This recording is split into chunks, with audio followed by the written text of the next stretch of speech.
जफरुल्लाह खान के कि अगर वो कार्टून नहीं है तो कम से कम अपनी बात तो उस तरह की करेंगे यकीनन। जनाब जफरुल्लाह खान। जब मोहतरमा बेनज़ीर भुट्टो शहीद ने एक पिटीशन डाली, जज साहब नए नए बहाल हुए थे इनके कोर्ट रूम नंबर 1 में, तो उस वक्त नादरा ने कोई 50 मिलियन के करीब शनाख्ती कार्ड जारी किए हुए थे और उतने ही लोग कंप्यूटराइज्ड इलेक्टोरल रोल में आए। लेकिन उस वक्त मौक़िफ़ था बहुत सारी जमहूरी कुव्वतों का कि वो लोग, रियासत ने शनाख्ती कार्ड बदला है, जिनके पास पुराना शनाख्ती कार्ड है उनका क्या कसूर है कि उन्हें डिसफ्रेंचाइज किया जाए। तो जज साहब ने कहा पुरानी और नई लिस्टें क्लब कर दें। क्लब हो गई। उससे क्या हुआ कि जब क्लब हुई तो वो भी आ गए जिनका नया कार्ड भी बना हुआ है, अब नई लिस्ट में भी हैं और पुरानी में भी आ गए। लेकिन माशाल्लाह दोबारा कुछ गैर सियासी लोग पहुंचे सुप्रीम कोर्ट में पीटीआई की शक्ल में, या और जिन्हें शायद अभी बहुत समझना है पाकिस्तान की सियासत को।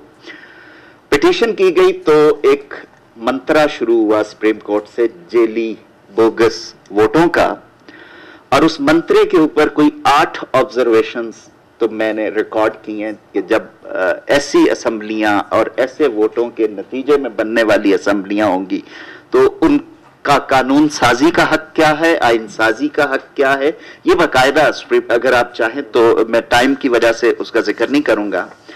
हालांकि जिन गरीबों ने वजाहत पेश करनी थी उन्होंने कहा कि सर, जिनको आप 3 करोड़ बोगस वोट कह रहे हैं उनमें से 64 लाख ऐसे हैं जो डुप्लीकेट मैनुअल एनआईसी हैं कि मैं झंग में रहता था, हिजरत करके इस्लामाबाद में आ गया हूं, तो उनमें से उन 3 करोड़ में से 64 लाख ऐसे हैं।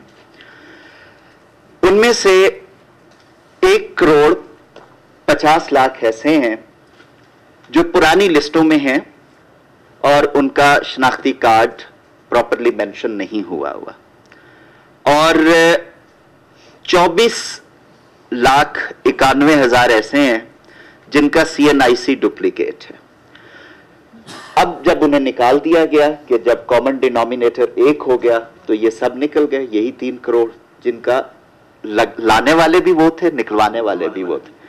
लेकिन माशाल्लाह सियासत के ऊपर क्या मंत्रा, और मीडिया की जहानत को भी दाद दूंगा, ये कोर्ट में पेश किया गया था नादरा की तरफ से, इलेक्शन कमीशन की तरफ से, कि वो जो 3 करोड़ जेली बोगस वोटों का मंत्रा है उनकी हकीकत ये है। अच्छा, अब नादरा कार्ड उतने जारी कर चुका है, नई वोटर लिस्टों में तादाद कमोबेश उतनी आ गई। तो लिहाजा एक तो ये इनकी जहानत का मसला था। अच्छा, इसमें जो पॉलिटिसाइजेशन की बात हो रही है, मैं बड़ा हैरान हुआ कि जब ये केस सुना जा रहा था तो secretary election commission had to resign, उन्होंने एहतजाजन, और उनका इस्तीफा पढ़ने से ताल्लुक रखता है, उन्होंने यही बात की छपावी डॉन में।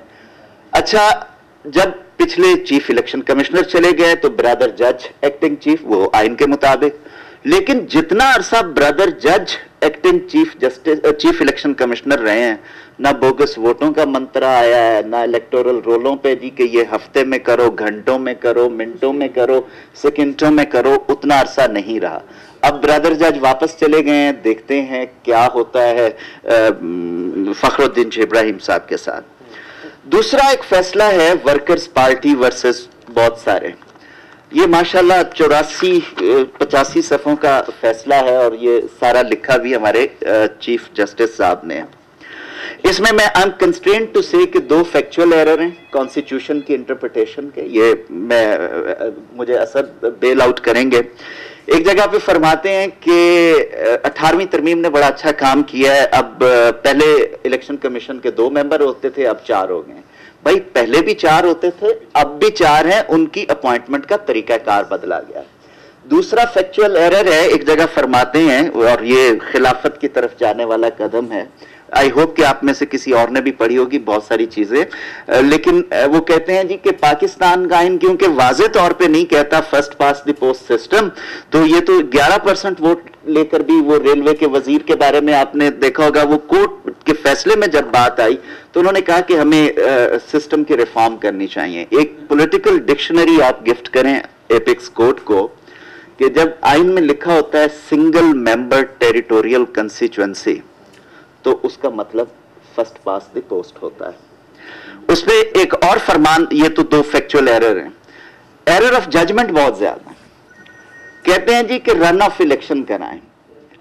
आज हमारी जमहूरियत खुशकिस्मत है कि मजहबी जमातें भी हिस्सा लेती हैं, सब लेती हैं, कोई 2% लेके खुश हो जाता है, कोई 4, कोई 6, कोई 8, कोई 30। जब रन ऑफ होगा तो मुझे यकीन है कि वो 2% वाली रिलीजियस पार्टियां रन ऑफ में नहीं होंगी, तो उनका काम माशाल्लाह 245 पोलिंग स्टेशनों की तबाही होगा। एरर ऑफ जजमेंट है कि एक प्लूरैलिटी में आपने स्टेक रखी हुई है, आप निकालना चाहते हैं। दूसरा कहते थे जी कि ये वोटर की पर्ची यूटिलिटी बिल के साथ ये फैसले में लिखा हुआ है, एज इफ पाकिस्तान का हर शख्स किसी न किसी यूटिलिटी की एक्सेस रखता है, कच्ची आबादियों में ये वो। और नतीजा क्या हुआ, मुल्तान बाई इलेक्शन में 40 लाख रुपया सिर्फ इलेक्शन कमीशन का, टैक्स पेयर्स का खर्च हुआ है पर्ची पहुंचाने पे, और पर्ची फिर भी नहीं पहुंच पाई, क्योंकि पता चला कि उस पूरी कंस्टिट्यूएंसी में तो डाकखाने ही 11 हैं। इसी तरह मैं और चीजों पे जा सकता हूं, लेकिन मैं इसी पे वाइंड अप करूंगा। पीपल्स रिप्रेजेंटेशन एक्ट कहता है, अब कानून बनाना अगर अदलिया का काम है या पता नहीं किसका है, कि आपने इलेक्शन लड़ने के बाद अपने एक्सपेंडिचर फाइल करने हैं,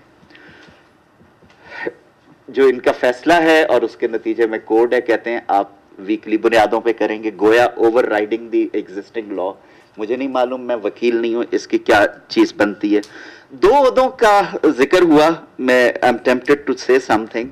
आपको मालूम है माशाल्लाह इन्हीं के बड़े खूबसूरत अदलिया के, और अदलिया ने जिन लोगों को आइन में तरमीम का और पता नहीं क्या क्या इख्तियार दे रखा था, उसके नतीजे में जो पाकिस्तान पीपल्स पार्टी शहीद जुल्फिकार अली भुट्टो, मोहतरमा बेनजीर भुट्टो या आसिफ अली जरदारी, जिसकी आजकल सरबराही करते हैं या को चेयर करते हैं, वो आपके सरकार के कागजों में लीगल एंटिटी के तौर पे एग्जिस्ट नहीं करती। आप 1000 फैसले कीजिए, आपके फैसलों के नतीजे में वो आज भी लीगल एंटिटी के तौर पे एग्जिस्ट नहीं करती, बट रियल पॉलिटिकल एंटिटी के तौर पे एग्जिस्ट करती है। भला मैं आई होप कि आप इस बात को समझ रहे होंगे कि जो कुछ किया, मुशर्रफ साहब को हक दिया कि तरमीम करें, उन्होंने आर्टिकल 17 में की, राइट टू एसोसिएशन में, कॉरेस्पॉन्डिंगली पॉलिटिकल पार्टी ऑर्डर में की, और उसके नतीजे में पीपल्स पार्टी पार्लियामेंटेरियन बनाना पड़ी कानूनी तकाजे पूरे करने के लिए। लेकिन सियासी तकाजे आज भी जुल्फिकार अली भुट्टो, मोहतरमा बेनजीर भुट्टो और जो बिलावल भुट्टो और आसिफ अली जरदारी जिसको हेड करते हैं वो है। अब अदलिया बहाल हो गई थी। मेरे लिए एक बड़ा मुहिम्मा है, कुछ समझा सके तो समझना चाहूंगा। मार्च 2007 में गए थे, वापस आए जुलाई में। अक्टूबर में उनके सामने एक केस था कि यूनिफॉर्म में एक फौज का सरबराह सदारती इलेक्शन लड़ सकता है, नहीं लड़ सकता। ये शर्म आनी चाहिए जब 2 ओहदों के ऊपर बात करते हैं।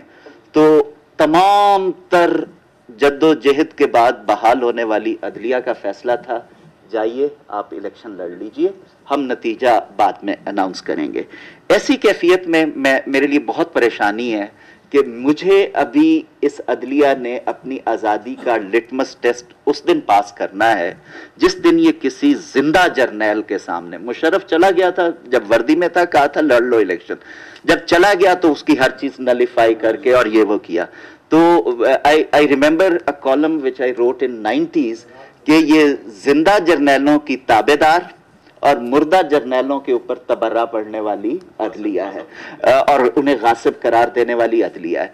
अब इन्हें एक चीज, और ये मेरा लास्ट पॉइंट है, मैं कि जिस दिन वजीर आजम को भेजा गया, आइन की स्कीम में तो ये सोचा ही नहीं गया था। बड़े मीडिया ने लिखा जी फलां वजीर आजम भी गया, फलां भी, उसमें एक डेलिकेट डिफरेंस छोड़ दिया कि जब ओहदे से उतरने के बाद किसी का ट्रायल होता है वो और मानी रखता है, लेकिन इनकम्बेंसी में ये एक यूनिक मिसाल थी कि इनकम्बेंट को इस तरह घर भेजा जाए। और मुझे दुख हुआ कि 4 दिन पाकिस्तान की nuclear command and control authority का कोई हेड नहीं था।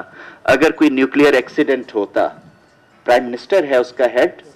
आपके मुल्क में इस अदलिया के फैसले की रोशनी में it is not a small thing, nuclear command and control authority का कौन हेड था, चीफ जस्टिस साहब थे, कौन था मुझे नहीं मालूम।